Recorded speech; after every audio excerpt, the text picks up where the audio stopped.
کہتے ہیں کہ اللہ تعالیٰ اپنے حقوق معاف کر دیتا ہے، مگر بندوں کو حقوق جب تک وہ معاف نہ کریں تو معاف نہیں ہوتے۔ تو اگر میں پکی توبہ کر لوں مگر ماضی میں جو بندوں کے حقوق تلف کیے اور وہ بندے دنیا سے چلے گئے یا ان کا پتہ ہی نہ ہوتا، اس صورت میں میری توبہ کا کیا ہوگا؟ دیکھیں، جو حقوق ان کے تھے، پیسوں کا لین دین تھا، وہ پیسے دینے پڑیں گے۔ اگر وہ دنیا سے چلے گئے تو وہ پیسے ان کے وارثین کو دیں، جتنی گنجائش ہے وہ کریں آپ۔ تو جو آپ سے ہو سکتا ہے وہ آپ کر لیں، جو نہیں ہو سکتا پھر وہ اللہ پہ چھوڑ دیں، اللہ معاف کرنے والا ہے۔ میری شادی 19 فروری 2021 میں ہوئی تھی۔ اس وقت دین کے بارے میں مجھے علم نہیں تھا۔ میں نے سنا کہ مشرک عورت سے نکاح کرنا جائز نہیں۔ میری بیوی خود کو مسلم کہتی ہے مگر شرکی عقائد رکھتی ہے، مزاروں میں دفن بزرگوں سے مدد مانگتی ہے۔ اس صورت میں مجھے کیا کرنا چاہیے؟ نماز، روزہ، قیامت کے دن کے بارے میں اور بھی شریعت کے بڑے بڑے ارکان کا صاف صاف لفظوں میں انکار کرتی ہے۔ اس صورت میں کیا میں بغیر تجدید ایمان اور بغیر تجدید نکاح کے رہ سکتا ہوں؟ اگر وہ تجدید ایمان کے لیے راضی نہ ہو تو کیا میں اسے چھوڑ سکتا ہوں؟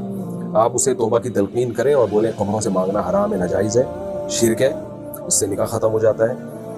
اگر وہ مان جائے ٹھیک ہے، نہیں مانے تو پھر اس کو، اگر مان جاتی ہے تو اس نکاح دوبارہ کریں، اور اگر نہیں مانتی تو پھر آپ اس کو چھوڑ دیں۔ آپ کے لیے اس کے ساتھ رہنا اور میاں بیوی والا ریلیشن پھر حرام ہے، ناجائز ہے۔ جعفر اقبال ہنگو سے، پہلے کوشش کریں کہ مان جائے، دلائل دیں گے انشاءاللہ مان جائے گی، نہ گھر خراب نہ کریں بلا وجہ زبردستی۔ جعفر اقبال ہنگو سے، مجھ سے میرے دوست نے 5000 روپے ادھار لیے ہیں، کافی ٹائم ہو گیا ہے، وہ واپس نہیں کر رہا ہوں، میں بتا چکا ہوں نہیں کرے گا واپس۔ کیا میں اس کی دکان سے اس کے 5000 روپے کے بدلے میں کوئی سامان لے سکتا ہوں؟ کیونکہ پیسے نہیں دے رہا۔ لے سکتے ہیں، بالکل لے سکتے ہیں، تو جائیں کچھ چیز لے کے آ جائیں جو 5000 کی۔ اگر مرد اپنی بیوی کو بات بات پر یہ بولے کہ میں نے نہیں رہنا تمہارے ساتھ، چلی جاؤ اپنے گھر، تمہیں پیپر دے دوں گا، ایسی صورت میں مرد اور عورت کے لیے کیا ہدایات ہیں؟ ان الفاظ سے طلاق تو نہیں ہوئی، یہ تو طلاق کی دھمکی ہے، طلاق نہیں ہے۔ باقی مرد کو چاہیے یہ باتیں نہ کرے، اپنے جھگڑوں کو حل کریں، میاں بیوی خاندان والوں کو بنائیں اگر آپس میں حل نہیں ہو رہے۔ بغیر نیت کے بیوی کو مہر دینے سے مہر ادا ہو جائے گا یا پھر اسے دینا ہوگا؟ بغیر نیت کے بھی مہر ادا نہیں ہوتا، اور بیوی کو بتائے بغیر دینے سے بھی ادا نہیں ہوتا۔ آپ بتائیں گے کہ مہر کی رقم دے رہا ہوں اور وہ ایسے مہر ایکسیپٹ کرے گی تو وہ ادا ہوگا، ورنہ تو ہر آدمی بیوی کو جیب خرچی تو دے رہا ہوتا ہے۔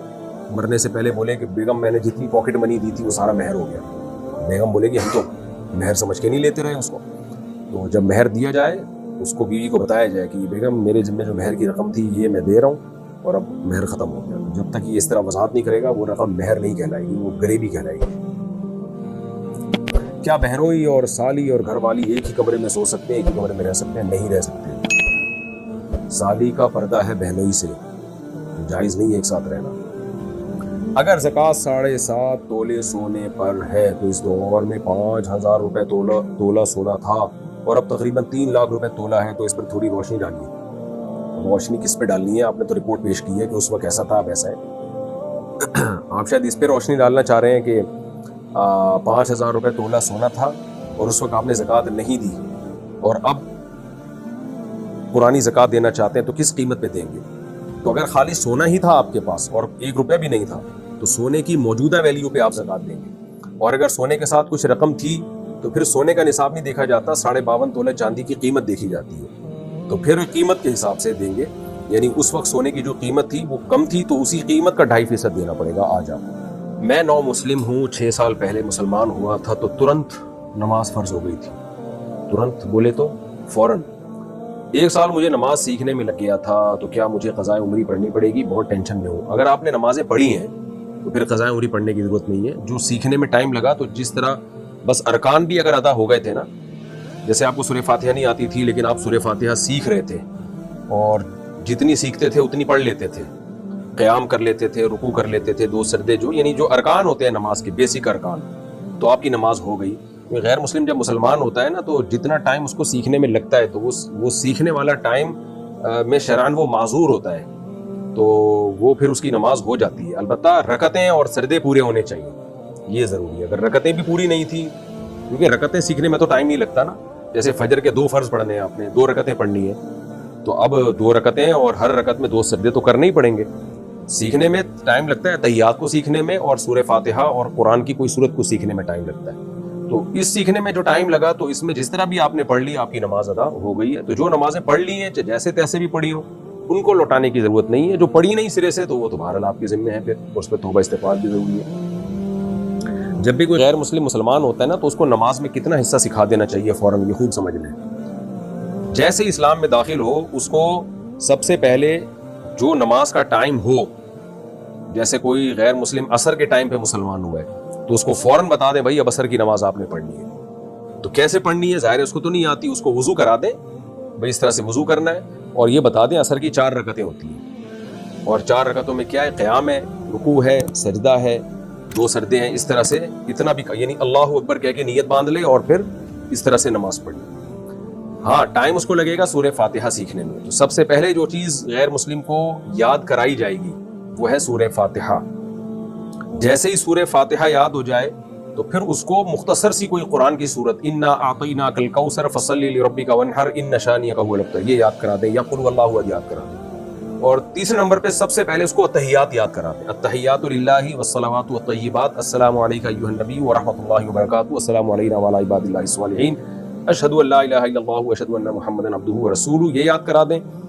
اور تکبیر تحریمہ یعنی نماز کی نیت باندھنی اللہ اکبر کہہ کے، اور نماز ختم کرنی ہے السلام علیکم ورحمۃ اللہ، اتنا اس کو آ گئی نا تو بس فرض ادا ہو جائے گا اس کا۔ پھر بے شک رکوع سجدے کی تسبیحات نہ بھی پڑھے تو نماز ہو جاتی ہے اس سے، رکوع سجدے کی تسبیحات سیکھتا رہے گا آرام سے، سبحان ربی العظیم سبحان ربی الاعلیٰ، تو نماز کا جو ایک ڈھانچہ قائم ہو جاتا ہے نا وہ اتنا سیکھنے سے بھی ہو جاتا ہے۔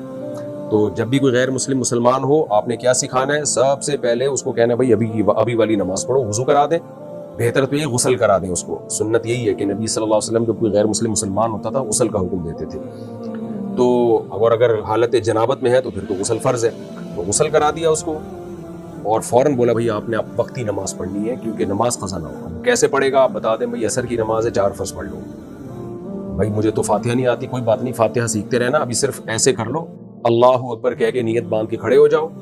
اگر جماعت کی نماز ہو رہی ہے تو جماعت میں شامل کر لیں اس کو، پھر تو بولے بھائی بس اللہ اکبر کہہ کے پیچھے کھڑے ہو جاؤ اور امام جو کچھ کر رہے ہیں آپ اس کے ساتھ ساتھ کرتے رہو، اللہ اکبر کہہ کے نیت باندھنا ہے اور السلام علیکم ورحمۃ اللہ کہہ کے نماز ختم کرنی ہے۔ یہ 2 لفظ تو فوراً سکھا دیں، اور پھر تیسرے نمبر پہ سورہ فاتحہ سکھا دیں اس کو، اور قل اللہ احد سکھا دیں اور التحیات سکھا دیں، تو ساری زندگی اتنی بھی پڑھتے رہے گا نا تو نماز اس کی ہو جائے گی۔ انڈیا سے کسی نے پوچھا ہے کسی کے دل میں محبت کیسے ڈالیں، کوئی وظیفہ یا قرآن کی کوئی صورت ہے تو پلیز بتا دیں۔ حلال محبت دل میں ڈالنی ہو تو اس کے لیے دعا ہے، حلال محبت سمجھ شوہر کی محبت دل میں ڈالنی ہے کہ شوہر مجھ سے محبت کرے، باپ مجھ سے محبت کرے، ماں مجھ سے محبت کرے۔ گرل فرینڈ بوائے فرینڈ کی محبت کے لیے وظیفے پڑھنا حرام ہے، ناجائز ہے، تو شوہر کے لیے جائز ہے، یا بیوی محبت نہیں کرتی شوہر سے تو شوہر تو کوئی وظیفہ کچھ بس دعا مانگے اللہ سے، بہتر تو یہی ہے، تو یہی ہے بس۔ حافظ ارمان انڈیا سے، میں ایک لڑکی سے محبت کرتا تھا اور یہ بات میں نے اپنے دوست کو بتائی اور چھوٹی سی بات پر اس نے یہ بات اس کے گھر پر بتا دی، تو مفتی صاحب اس کے بارے میں کچھ بتا دیں کہ یہ کیسا شخص ہے؟ پاگل آدمی ہے، آپ کے راز اس نے فاش کر دیا، غلط کیا اس نے، آئندہ اس پہ اعتماد نہ کریں، بس یہ ایسا شخص ہے۔ اور آپ کو بھی کیا کرنا ہے محبتوں کو بتا کے، جب آپ کا اس سے لڑکی سے لینا دینا کچھ نہیں ہے تو محبت ہو گئی نہیں ہوگی، کیا اس سے لینا دینا کیا ہے؟ اب بے تکلف دوستوں میں آدمی اس طرح کی باتیں کر لیتا ہے، لیکن اس نے غلط کیا، آپ کا راز فاش کر دیا۔ میں نے اس سے میں ایک لڑکے کو مارنے کی قسم کھائی تھی، تو کیا آپ توبہ کر سکتے ہیں یا ماروں اسے؟ آپ نہیں مارو بھائی، ناجائز چیز پہ قسم کھائی ہے تو قسم توڑنا لازم ہے۔ باقی آپ نے اگر ٹائم متعین کیا تھا کہ اتنے دن کے اندر اندر ماروں گا اس کو، تو پھر جب اتنے دن گزر جائیں اور نہیں مارے تو قسم کا کفارہ ادا کریں اور مارے نہیں۔ اور اگر ایسے ہی کہا تھا میں اس کو نہیں ماروں گا، کوئی ٹائم متعین نہیں کیا تھا، تو پھر قسم ٹوٹے گی آپ کی موت کے وقت یا اس کی موت کے وقت، کیونکہ اس وقت پھر قسم کا یعنی امکان ہی ختم ہو جائے گا نا۔ تو پھر آپ نے وصیت کرنی ہے کہ میں نے چونکہ قسم کھائی تھی اس کو ماروں گا اور شریعت نے مارنے کو ناجائز قرار دیا ہے، تو میرے مرنے کے بعد میرے مال میں سے قسم کا کفارہ ادا کیا جائے، کیونکہ مرنے کے بعد قسم ٹوٹے گی۔ ملازمت کی جگہ پر وضو کرتے ہوئے کیا رائٹ فٹ یعنی دایاں پاؤں پہلے دھو کر پھر پیپر ٹاول سے خشک کر کے موزے پہن لیے جائیں اور پھر جوتا پہن لیا جائے، اور اس کے بعد یہی کام لیفٹ فٹ کے ساتھ کیا جائے، کہ ایسا کرنا جائز ہے؟ جائز ہے بھائی، اس میں کوئی حرج نہیں ہے۔ نبی صلی اللہ علیہ وسلم کی والدہ کا نام آمنہ تھا یا آمنہ؟ آمنہ تھا، میم کے نیچے زیر، سیدہ آمنہ۔ قبرستان میں بورنگ کروا کر پانی نکالنا کیسا ہے؟ جائز ہے۔ میرے شوہر نے مجھے زبردستی میری نند کے گھر ان کا کام کرنے کے لیے رکھا ہوا ہے، ان کی ڈیلیوری ہے اور میں نہیں رہنا چاہتی، مجھے بتائیے میں کیا کروں؟ کر لیں, نند کے کام آ جائیں, وہ بھی رشتہ دار ہے, کل وہ بھی آپ کے کام آ جائے گی. ریلیشن بنانے کے لیے ایک دوسرے کی خدمتیں کرنی پڑتی ہیں, اور ایسے موقع پہ تو خواتین ہی کام آتی ہیں نا. جب ڈیلیوری ہوتی ہے تو ساری خاندان کی خواتین ہی اس عورت کو سنبھالتی ہیں جس کے بچہ پیدا ہونے والا ہے اس کے. یہ تو اخلاقیات کا تقاضا ہے. تو اگر آپ کے شوہر نے کہا ہے تو آپ کر لیں, بلا وجہ کی خامخواہ کی مخالفت نہ کریں. ہاں کوئی ایسا کام لگا دیا جو بہت ہی زیادہ سخت ہے, بہت ہی زیادہ ٹینشن والا کام ہے, تو الگ بات ہے, پھر شوہر کے لیے جائز نہیں ہے کہ بیوی پہ اس کی حیثیت سے زیادہ ذمہ داری ڈالے. لیکن نارملی خاندانی لوگوں میں سب ایسے موقع پہ ایک دوسرے کی مدد کرتے ہیں, کرنی چاہیے. آدھے پاگل کے بارے میں کیا حکم ہے شریعت میں, کیا وہ جنت میں جائے گا؟ جب کوئی پاگل, جتنا پاگل ہوتا ہے تو اسی حساب سے حکام کا مکلف ہوتا ہے. آدھا پاگل کیا ہوتا ہے مجھے نہیں پتا. خیر, جب وہ اس کا دماغ کام کر رہا ہوتا ہے تو پھر شریعت کے حکام کا وہ مکلف ہوتا ہے, اور جس وقت دماغ کام نہیں کر رہا تو وہ مرفوع القلم ہے, اس وقت کے بارے میں اس سے حساب نہیں ہوگا. تو اگر جب دماغ کام کر رہا تھا اس وقت اگر وہ گناہ کرتا ہے تو پھر اس سے حساب و کتاب ہوگا. زکوٰۃ کے طور پر صرف نقد رقم ہی دی جا سکتی ہے, یا سامان چیزیں وغیرہ بھی دے سکتے ہیں. چیزوں کی قیمت خرید کا اعتبار ہوگا یا قیمت فروخت کا. چیزیں بھی دے سکتے ہیں اور قیمت فروخت کا اعتبار ہوگا. جو چیز دے رہے ہیں دیکھا جائے گا یہ چیز اگر ابھی مارکیٹ میں بیچوں تو کتنے کی بکے گی. میاں بیوی آپس میں اگر طلاق کی باتیں کریں, بیوی کو طلاق کے بارے میں سمجھانے کے لیے, تو کیا ایسے طلاق ہو جاتی ہے؟ میں بہت پریشان ہوں, نہیں جی ایسے طلاق نہیں ہوتی. طلاق کے 3 سال بعد دوبارہ اسی آدمی سے نکاح کر کے ساتھ رہ سکتے ہیں. اگر 3 طلاقیں دی تھیں تو پھر نہیں رہ سکتے, اگر 3 سے کم دی تھیں تو رہ سکتے ہیں. اچھا,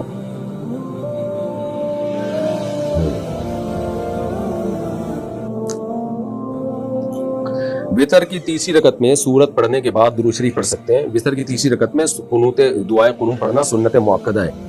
سنت مؤکدہ کا مطلب ہے اس کو چھوڑ دینا حرج ہے, گناہ کا ذریعہ بن سکتی ہے یہ چیز, اس کی شریعت میں تاکید ہے. وتر کی تیسری رکعت میں سورت پڑھنے کے بعد درود شریف پڑھ سکتے ہیں. وتر کی تیسری رکعت میں دعائے قنوت پڑھنا سنت مؤکدہ ہے. سنت مؤکدہ کو چھوڑنا ٹھیک نہیں ہے, تو اس لیے دعائے قنوت سیکھیں.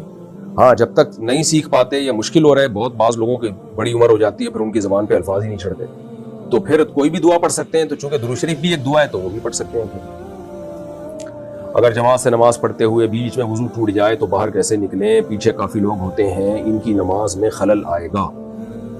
کوئی بات نہیں, آنے دیں, خلل, آپ نکل جائیں, کھڑے رہنا وہاں جائز نہیں ہے. کیا زکوٰۃ ایڈوانس میں دے سکتے ہیں؟ جی ہاں, ایڈوانس میں زکوٰۃ دے سکتے ہیں.